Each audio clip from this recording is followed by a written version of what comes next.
What is up guys, it's Rockman250X1 and we are stood next to Xbox, not really, but we are in Oxford and the phone is ringing at Special Effects. And that is my cameraman's phone that is ringing, and we are learning about the charity and how it's going to go. I've already took a lot of pictures, so, and over the weekend, if you guys don't know already, we are heading to GEX, EGX I think it's called, stands for Eurogamer Expo. And we'll be there, you guys can come see me and my cameraman, and also now that's my dad, he's sort of laughing at the moment.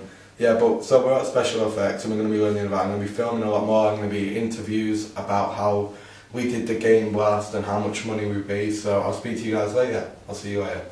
Hey guys, we are back and we're having a look at some new technology called eye gaze, and it basically allows you to control games with your eyes, and my dad is currently having a go.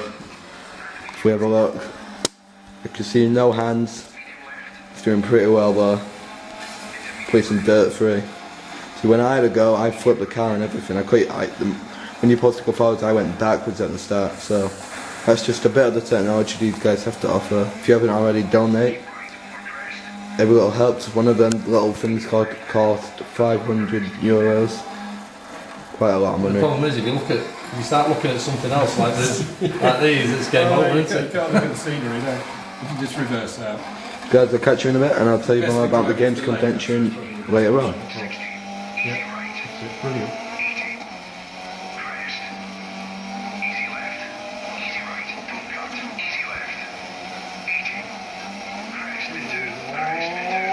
At least they didn't flip my car.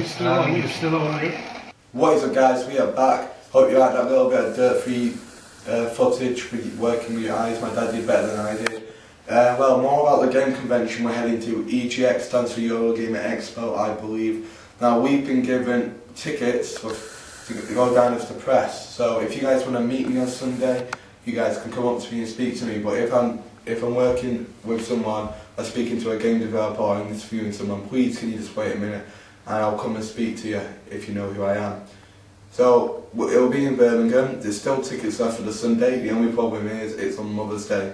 My mum wasn't that happy, and hope to see you there. I know it'll be lots of fun. I'll try and get as much footage as I can. Around there I'll try and interview as many big names as I can, try and get some of the panels being recorded. So guys, I'll speak to you guys later, and bye bye. Hey guys, what is up? Rockman250X1 here, and we finally get to sort of destroy an Xbox while also fixing it in the same way. We're going to be modifying this controller a bit to help it more accessible for disabled people. So let's hope we don't break it. Hi guys, I'm here with Mark from Special Effects, and he's going to tell us a bit more about what these guys do here.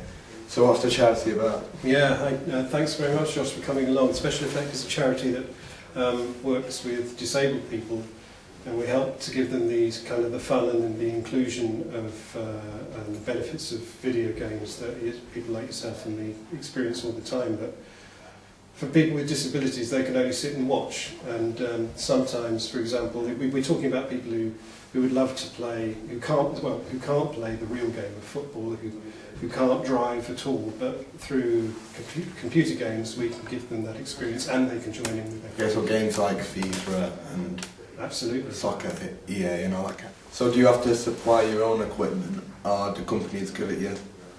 It's a real mixture. Some companies, some individuals within companies are very generous, and they donate time and services and sometimes equipment as well, and games.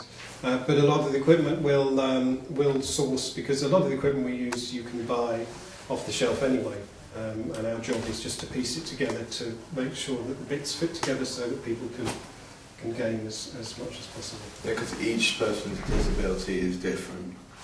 I think that sums it up in beautifully, and so many people don't quite get the fact that actually if you say somebody's got muscular dystrophy, then you can't produce a particular item which will work with everybody with muscular dystrophy, because as you say, everybody's disability is slightly different, especially when you're dealing with very fine game controllers. Yeah. So, is this a charity built up with gamers, like massive gamers like yourselves? It's that again. It's a great question. It's a real mixture. We've got gamers, we've got occupational therapists, we've got people who understand about assistive technology, and that mix is really we find it really useful so that we can make sure that the equipment's right, that the game is right, because often people's abilities have to be matched with games, and also the fact that the equipment can be used safely and mounted comfortably and people are sitting in the right position. So there's a lot of factors that go into it, and what our team has put together to make sure that we're covering all the angles. So when did the charity start? We started about 6 years ago, basically because our CEO realised that there was a lot of people out there who weren't getting the quality of life that they could. And one way to do that was through video games, because it is such a great leveller. You can, even if you've got very limited physical ability, you can still beat somebody at football if you're doing it on a video game. Like FIFA? Like FIFA, for example, yeah. So we've been working with people of all ages, from the ages of 2 or 3, right the way through to people of age 64, 65, people who've had strokes, who want to play these games with their nieces or nephews. So we're not just for kids. Right. I think that's what we have time for, because I'm getting signals that my camera's going to run out of memory soon. So thanks for letting us come. Lovely. It's been a pleasure being here. Lovely to talk to you. Cheers.